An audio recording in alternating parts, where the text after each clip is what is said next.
Bharatiya Janata party को क्या डर सता रहा है, क्या चिंता सता रही है कि उसको इस तरह तरह के अलायंस ढूंढने पड़ रहे हैं? उत्तर प्रदेश में भी कुशवाहा जी के साथ उनकी लगातार चर्चा चल रही है। धन्यवाद आलोक जी। भारतीय जनता पार्टी के सामने लगभग हर राज्य में संकट की स्थिति है। वजह इसकी यह है कि गुजरात या उत्तर प्रदेश जैसे राज्यों को आप छोड़ दीजिए, तो केंद्र स्थानीय नेतृत्व तो कहीं नहीं इनके पास है। उत्तर प्रदेश में योगी जी को आप कह सकते हैं कि एक बड़ा नेतृत्व है, बड़ा चेहरा है, इसमें कोई दो राय नहीं भी है। उत्तर प्रदेश के कई राज्यों में, कई जिलों में उनके पास ताकत है चुनाव जिताने और हराने की। मैं ये नहीं कह रहा हूँ कि जितनी उनकी ताकत गोरखपुर और सिद्धार्थनगर में है, उतनी ही ताकत उनकी गाजियाबाद और सहारनपुर में है। लेकिन एक बड़ा चेहरा है उत्तर प्रदेश में और एक लीडरशिप है। लेकिन अगर आप कहिए कि बिहार में कौन नेता इनका है जिसको सामने रख सकेंगे, गिरिराज सिंह को आप रखेंगे कि सुशील मोदी को रखेंगे? आप झारखंड में किसको नेता मानेंगे? रघुवर दास को आप मानेंगे या मुंडे साहब को? किसको आप वहां पर मान लेंगे? बंगाल में कौन आपका नेता होगा? उड़ीसा में आप किसको आगे कर पाएंगे? संबित पात्रा साहब होंगे, कैरन प्रधान साहब होंगे। छत्तीसगढ़ में कौन आपका नेता है? मध्य प्रदेश में शिवराज सिंह चौहान को लेकर के कितनी बातें हो रही हैं आपके सामने है। पार्टी के भीतर कितने विद्रोह की स्थिति है। राजस्थान में अगर आप वसुंधरा राजे को किनारे कर लेंगे तो आगे किसको लाएंगे आप? किसके हाथ में आप लीडरशिप देखेंगे? तो आप इंतजार ये कर रहे हैं कि कांग्रेस में तोड़फोड़ हो, कोई आदमी अलग हो जाए तो उसको हम ले लें। आयातित लोगों को ला करके आप अपनी पार्टी चलाने का प्रयास राजस्थान में कर रहे हैं। ये कोई नेता आपके पास वहां नहीं है। साउथ की आप बात कर लिए, साउथ में कोई नहीं था। आप साउथ में एक जगह थी कर्नाटक, जहां आपने कोशिश की, वहां इस तरह की कोशिश आपने कर दी कि वो पूरी की पूरी पार्टी खत्म हो गई। मतलब इतना बुरा हाल हो जाए कि भारतीय जनता पार्टी जैसी राजनीतिक दल 30 विधानसभा क्षेत्रों में जमानत गंवा दे, ये तो कभी सोचा भी नहीं जा सकता था। सरकारें चुनाव में हारती हैं, लेकिन इस कदर चुनाव हारती हैं, तो ये हुआ कि एक बड़ा जन आक्रोश था जिसका सामना करना पड़ा आपको। अब स्थिति है कि केंद्रीय नेतृत्व जानबूझ करके जो बात की जा रही है कि मजबूत स्थानीय नेतृत्व को प्रमोट ही नहीं कर रहा। ऐसे ही लोगों को ला रहे हैं जिनके ऊपर एक नियंत्रण बना रहे हैं। जो स्थापित नेता है उनको आप किनारे कर दीजिए, चाहे रमन सिंह छत्तीसगढ़ में हो, चाहे वसुंधरा राजे राजस्थान में हो, चाहे शिवराज पाटिल मध्य प्रदेश में हो, उनको आप किनारे करने को, योगी जी को ही कितना किनारे करने की कोशिश की, तो लेकिन मजबूत आदमी को उनको नहीं लोग वो कर पाए। एक नए तरह के लोगों को आप ला दीजिए। तो एक नेतृत्व का संकट है। अब नेतृत्व के संकट की वजह से स्थानीय स्तर पर जो एक जन समर्थन मिलना चाहिए वो नहीं मिल पा रहा है। आप हिंदुत्व का जो एजेंडा है वो फेल है। गवर्नेंस के नाम पर, गवर्नेंस की जो आपकी असफलताएं हैं, आप उसको हिंदुत्व के नाम पर उसको आप बटोर नहीं सकते, उसका भरपाई आप नहीं कर सकते हैं। महाराष्ट्र में जो स्थिति है कि ये अपने आप स्वीकार कर रहे हैं ना कि अगर महाराष्ट्र में भारतीय जनता पार्टी और शिवसेना शिंदे की ताकत इतनी है तो नगर पालिकाओं के चुनाव क्यों नहीं हो रहे हैं? मुंबई नगर पालिका का चुनाव इतने दिनों से क्यों टाला जा रहा है?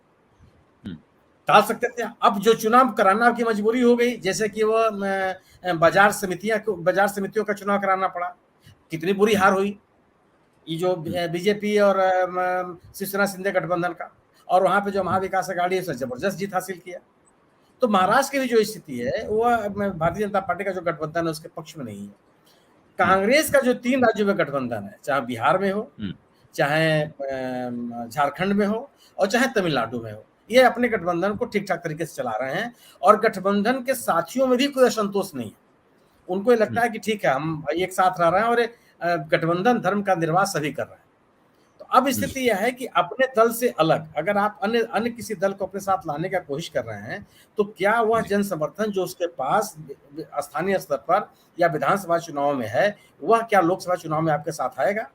क्योंकि मेरा मानना यह है कि मतदाता 2 भागों में बटा हुआ है, या तो भारतीय जनता पार्टी के पक्ष में है या भारतीय जनता पार्टी के विरोध में है। और अगर जो भारतीय जनता पार्टी के विरोध वाला मतदाता है वह उसी दल या उसी दल समूह के साथ जाएगा जो भारतीय जनता पार्टी से लड़ती हुई दिखाई पड़ेगी। कर्नाटक इसका उदाहरण है। कर्नाटक में किसी के साथ कोई समझौता नहीं था। बीजेपी भी लड़ रही थी, कांग्रेस भी लड़ रही थी, जेडीएस भी लड़ रही थी, और जेडीएस को अपने प्रभाव वाले इलाके में हारना पड़ा।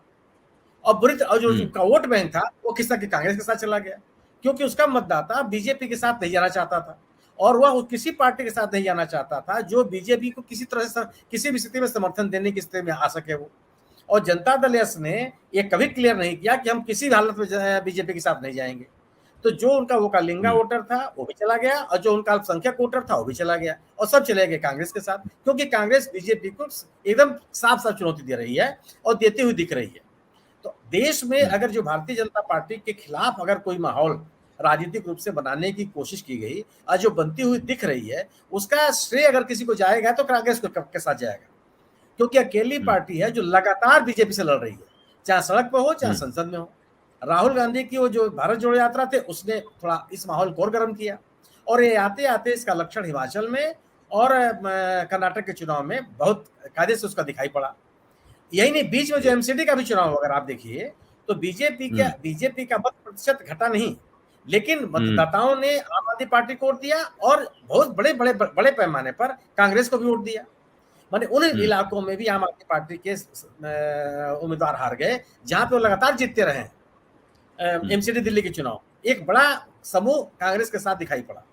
गोया कि अगर भारतीय जनता पार्टी के सामने स्थिति ये बन गई है कि उसको विभिन्न राज्यों में अपने लिए सहयोगियों की आवश्यकता है, लेकिन वो सहयोगी कितने कारगर, जैसे आम आदमी अपना दल उत्तर प्रदेश में है, अपना दल उत्तर प्रदेश में जो अनुप्रिया पटेल जी हैं, उनका जो सपोर्ट बेस है वो वही सपोर्ट बेस है जो नीतीश कुमार के साथ रहता है।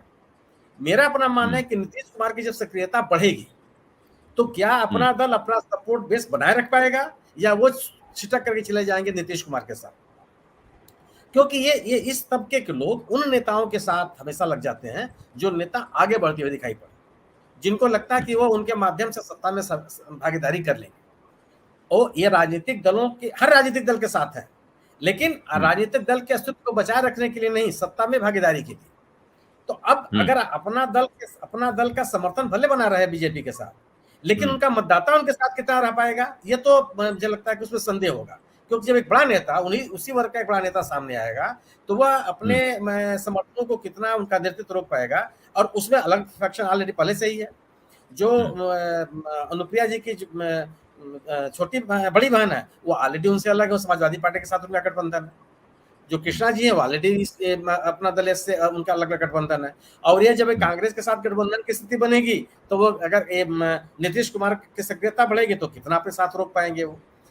अब मान लीजिए आंध्र प्रदेश में टीडीपी के साथ क्या नहीं किया कांग्रेस ने, तेलुगु देशम के साथ और नायडू साहब के साथ किस तरह का व्यवहार नहीं किया गया। और आज जब आंध्र प्रदेश में घुसने के लिए आपको आवश्यकता पड़ रही है कि आप उनकी मदद लें, लेकिन आप भले उनकी मदद लें, सवाल ये भी है ना कि उनके बल पर कितना जन समर्थन आप जुटा पाएंगे। मुझे नहीं लगता कि आप भले अपने लोगों को कुछ छोटे राजनीतिक दलों को अपने साथ जोड़ लें, लेकिन वह जो बीजेपी का विरोधी मतदाता है, अन्य दलों के साथ लगा हुआ है, वह उन दलों के माध्यम से बीजेपी के साथ जुड़ जाएगा, इसमें मुझे लगता है कि संदेह है। सत्य हिंदी का ऐप डाउनलोड करें गूगल प्ले स्टोर पर।